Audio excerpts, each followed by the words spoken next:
O Atlético está na primeira página do UOL, página falando de crime. De um crime que quem cometeu foi, segundo a justiça, esse tal de Vorcaro, Daniel Vorcaro, acho que é o nome dele, né? E que está com tornozeleira em casa. Agora, esse cara tem que ser preso e condenado. É o maior escândalo financeiro da história do país. O Atlético hoje está nas manchetes, não esportivas, mas nas manchetes criminais, por causa desse Vorcaro.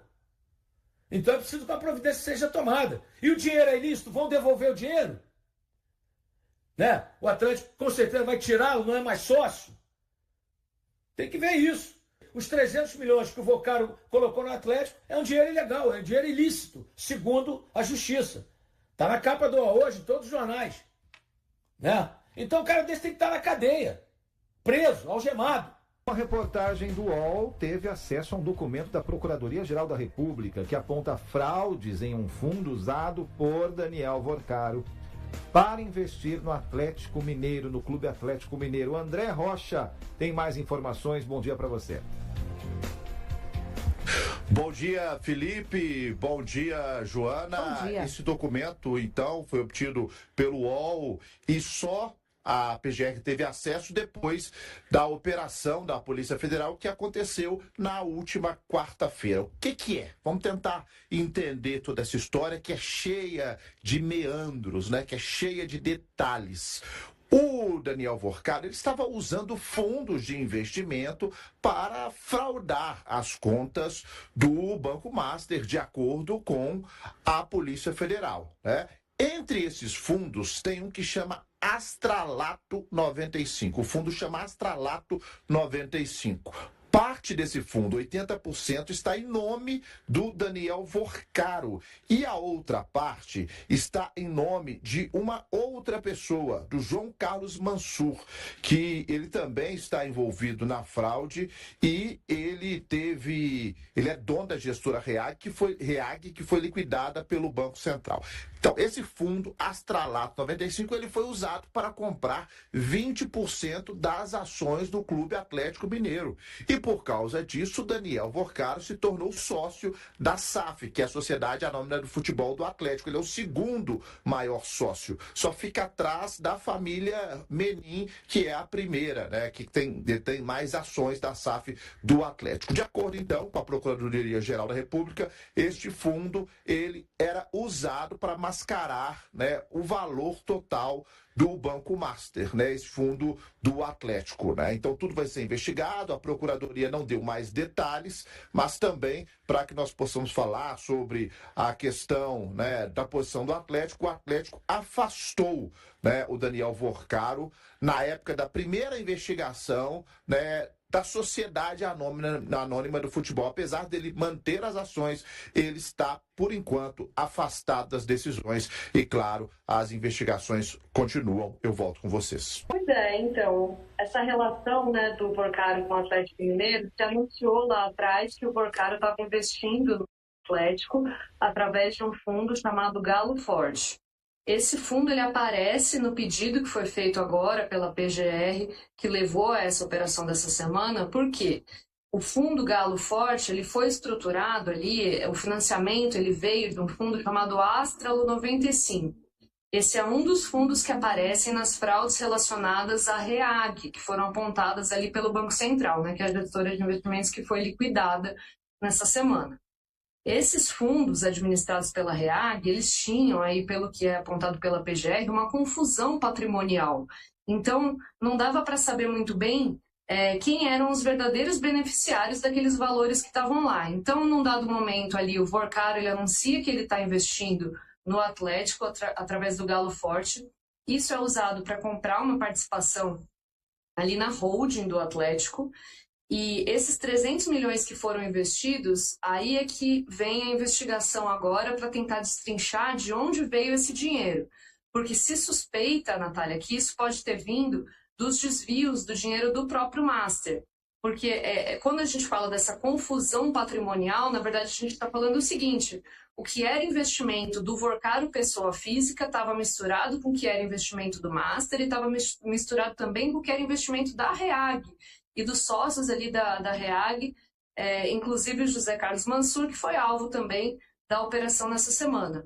Então, é nesse contexto aí que aparece esse investimento de 300 milhões no Atlético, né? Isso é muito importante porque a gente está vendo essa semana para onde estava indo o dinheiro do banco, né? A gente deu várias matérias sobre isso, sobre as suspeitas de desvios, e esse braço da investigação, ele é destinado agora a apurar isso, a entender como que aqueles bilhões que estavam sendo arrecadados pelo Master estavam vazando aí para outras finalidades, inclusive, talvez, possivelmente, esse investimento no Atlético.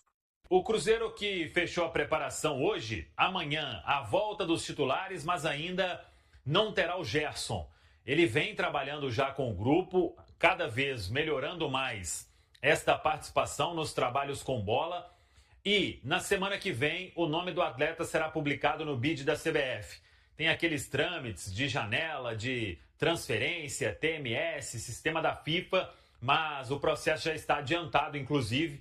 Então, até no máximo terça-feira, o Gerson terá o nome publicado no BID. Se ele não for para o jogo diante do Democrata, no meio de semana, ele vai ficar à disposição para o clássico diante do Atlético Mineiro, no outro domingo, na Arena, e com certeza aí à disposição mesmo para a estreia na Série A do Campeonato Brasileiro, o jogo do dia 29, final do mês, uma quinta-feira lá no Rio de Janeiro, no estádio Newton Santos, o Engenhão, diante da equipe do Botafogo. Enquanto isso, mais tempo aí para o Gerson melhorar também a condição física, ele que não atua desde o início do mês de dezembro. Sobre o time, aí temos que ver o que vai fazer o técnico Tite, mas é a volta dos titulares. Eu acho que talvez tenha uma dúvida ali e não acharia nada assim, um absurdo, caso o Arroio não comece, porque atuou bem contra a equipe do Tombense e fez um jogo intenso por quase 90 minutos.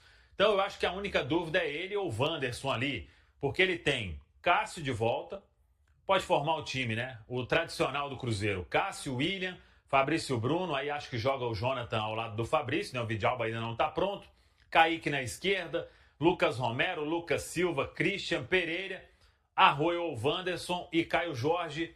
Não vai fugir disso. Se fugir, vai ser uma surpresa muito grande. Então, vamos aguardar, claro. Todos esses jogadores estão à disposição e relacionados para este compromisso. Tem que completar ali a lista dos relacionados, o técnico Tite. Aí são jogadores que estavam no time alternativo e serão convocados para este duelo.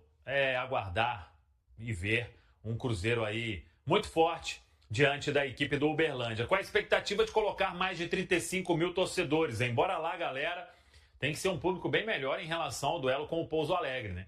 Volta dos titulares, um sabadão, 18h30, horário legal. Então pode comprar ingresso. O Cruzeiro manteve aquela promoção, os preços praticados estão legais. ingresso.cruzeiro.com.br. Bora comprar e ter aí um grande público neste sabadão para o Cruzeiro buscar a segunda vitória seguida na Série A do Campeonato Mineiro, na elite do Campeonato Mineiro, primeira divisão, e o Cruzeiro já ficar aí de olho em classificação para a próxima fase, esse campeonato de tiro curto. Vidalba e Sinisterra ainda naquele trabalho de preparação física, o Mateuzinho segue se tratando, fazendo tratamento por causa do edema na panturrilha, ainda não foi liberado nem para atividade física. Já o Ney Vidiarreal, sim, fazendo trabalho físico, tem chance de ficar à disposição para o jogo do meio de semana diante da equipe do Democrata na outra quinta-feira. O Cruzeiro recebe o Democrata de Governador Valadares no Gigante da Pampulha. Agora, a informação que vem agitando aí o noticiário do Cruzeiro tem a ver com Cauã Prats. O Borussia Dortmund está muito em cima. As partes estão conversando. Borussia, Cruzeiro, staff do atleta. O Cauã, de qualquer forma, ele só pode ir para o exterior quando completar os 18 anos. Isso é no mês de agosto.